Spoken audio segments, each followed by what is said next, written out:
Hey, Rusty Gaylord here, and we are talking today about prioritization. Almost every executive that I know, or every senior leader that I know, struggles with prioritization.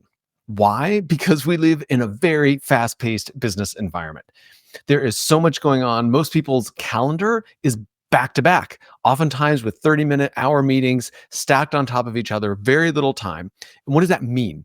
It means you've got to manage that kind of meeting schedule on top of work deliverables that you have and all of the communication that you've got. So email, Slack messages, text messages, all the different things that you have coming in.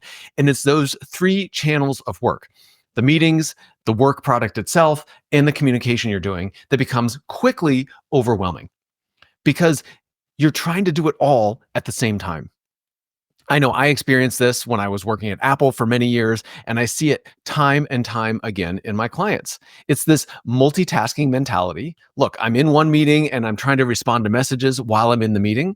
I see that all the time, happens frequently. And then it's the 5 minutes or the 10 minutes in between where you're trying to grab a couple minutes to knock out an email, take care of a quick work deliverable that you've got, but you're looking for little windows to try to get things done. And the answer to so many people feels like prioritization. If I were better at prioritizing or managing my time, then I wouldn't be in this kind of situation. Now, there's a couple of related challenges that are tied to this issue of managing your time or owning your time and prioritization. And one of those is delegation. I was inspired years and years ago when I first read The 4-Hour Workweek by Tim Ferriss with this idea of saying, wow, how do I shrink the amount of time that I'm investing in my work personally? And one of the answers to that is to better leverage your team. Now, of course, if you're going to delegate effectively, that means you have to be good at managing a high standard and accountability. So there's a bunch of skills that go with that. We're not going to cover that in today's session. We're going to stick to this idea of prioritization. But I just want to acknowledge that delegation is one related concept. And there's another related concept or challenge that a lot of people face, which is this idea of executive presence. I mean, think about your model of executive presence. When you think about someone who really owns executive presence, are they frantic? Are they scrambling? Are they trying to knock off emails while they're in the midst of a meeting and they're not paying attention? Are they multitasking in that way? No. Like the model that I have for executive presence, for example, is for all those years I was in meetings with Tim Cook, now the CEO of Apple. At that point, he was the COO, but he would come in, and when he sat down, it was all business, and he was engaged in every part of that meeting. And when he was done, he got up and left.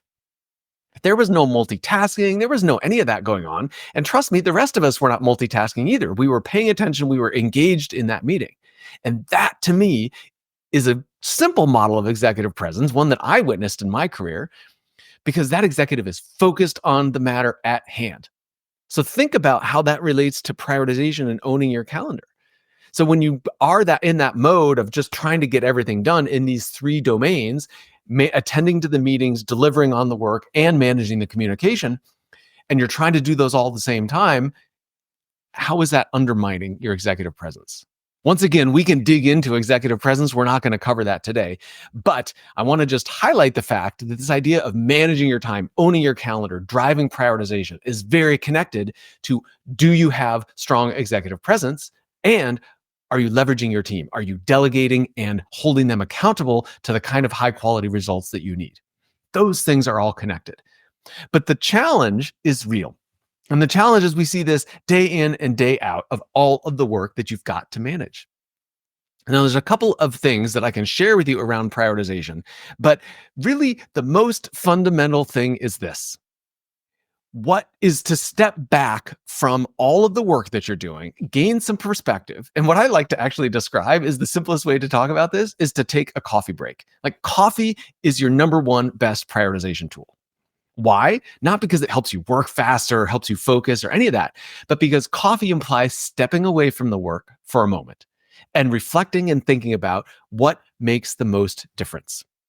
Now, in one of the jobs that I had at Apple, I had a job responsibility, which is one of these core processes of the business that everybody expects to run and everybody expects to be right. So there was very little upside in this business because everyone's expectation is already high. They expect it to be done on time and correctly every time. And like any business process, there were issues periodically, some under our control, some not under our control. But there was plenty of downside in this business process because when things did not go well, that's when all the attention came and everybody was focused on it.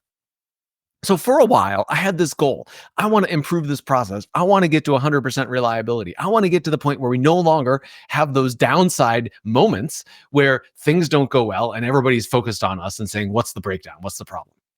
At some point, it dawned on me. It doesn't matter how good I get this process. It's never going to be the kind of thing that I get recognized for across the company that's going to boost my career because Rusty is really driving this process incredibly well. Because frankly, the expectation was that the process is run well. So it was never an opportunity to stand out and be excellent. Now, many of us, high achievers, ambitious, smart people who have done very well in the corporate environment, have done well by delivering great work, by meeting people's expectations or exceeding people's expectations, by understanding what others are asking for and delivering it on time and with a high degree of quality. Now, I challenge you to think for a moment, is that the kind of thing that's going to set you apart? Now, early in your career, yes, it is, because not everybody operates that way. But as you progress and as you go up the ladder, at some point you reach this level where it is expected that you deliver on the work. So this thing that has been differentiator for you for your whole career up until this point no longer is. What got you here is not going to get you there. This is a simple example of the fact that is true in many, many places, that your habits and patterns of work that have been so crucial for your success up to this point, you need to change those habits and patterns in order to get to the next level. This whole idea is why I call this podcast, this series, Do Something Different. Because what you've done up until this point may have worked, but it's not going to get you to the next level. So when it comes to prioritization, perhaps your answer is no longer, I need to respond to all the things that are coming at me. The purpose of the coffee break is to step back and reflect and think about what is really going to make a difference. What is the work that you can do that's going to help you advance in your career, but specifically is going to help your team be more successful and help the company be more successful? If you're not thinking at that level and creating time in your calendar, owning your calendar so that you are in control of it and get to allocate time to these important issues that are going to drive the company, your team, and your own success. If you're not doing that proactively, then you're just reacting to all the things that are coming at you. Meeting invitations, work requests, communication. We all get huge amounts of, hundreds of Slack and email messages every day. And if you're only responding to those things, you may be responding great. You may be delivering excellent quality work. You may be one of the smartest people in the room, but you're responding. And because you're responding, you're only on the receiving end. You're reacting rather than you're driving change and driving initiatives and driving projects. So this whole idea of prioritization, I actually think you can throw it out the window because you're not trying to prioritize all the stuff coming at you. That's not the goal. What you're trying to do is take a step back, go for a coffee somewhere, get some perspective, and think about what is going to really help advance the business, your team, and your own personal success in your domain. What are the things that you can do that it's going to drive success, to make a difference, to make an impact? And then you own your calendar. You take responsibility for creating time on your calendar to allocate to those initiatives so that you can move them forward. And if you do that, now you are in control of your calendar. You're in control of creating time, making time to do the things that matter. Now, all the rest of the stuff, it's still going to be there. It's still going to be there, but it's secondary because it's not as important as those key projects that really matter. This is classic Stephen Covey. If you've ever seen or I'm sure you've heard of Stephen Covey and the 7 Habits of Highly Effective People, and this idea of putting the big rocks in first. And if you look at the visual, if you actually go on YouTube and just Google, put the big rocks in first, you can find a video of Stephen Covey demonstrating this. And it's a really simple example because he's got this jar and he's got rocks and he's got pebbles and he's got sand. And most of us fill the jar with the sand. That's all the Slacks and the emails and the meeting and the work requests that are coming in all the time. And it's all this little stuff. And some of them are bigger, some of them are pebbles, and you put those in too. And then once you go to try to put these big rocks in, these important initiatives, they don't fit in the jar. But if you start with the big rocks, which is owning your schedule and putting in those important things that really make a difference, you put those things in first, then you put the pebbles in, and frankly, the sand just kind of fits in into all the cracks and the nooks in between all of the rocks, and you can get everything into the jar. Now, in reality, some things may not fit in the jar. But if you're going to not have something fit in the jar, what would you rather omit? Would you rather omit a big rock, which is something that actually is important, can advance the company and your team and your own work area? Or would you rather omit a few grains of sand, which are these requests that are coming in from other people that you have very little control over? Now, I would argue you let some of the sand spill out. If something is not going to fit, much better that it's sand than one of these big, important pieces of work that are going to actually help you succeed.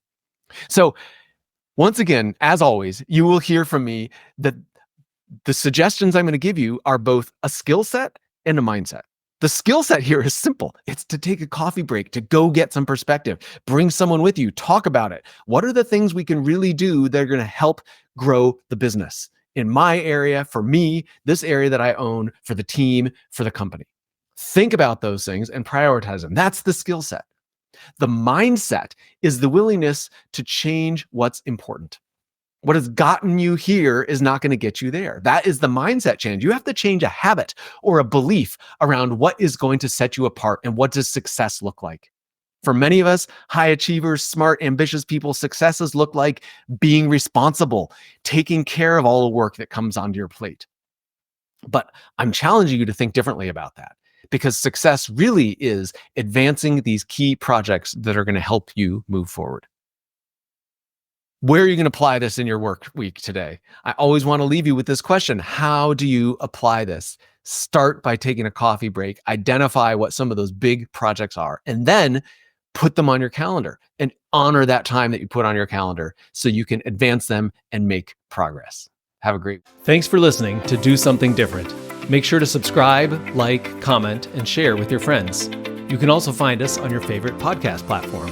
If you want additional content beyond what's on the podcast, make sure to follow me on LinkedIn and at my website, rustygaylord.com.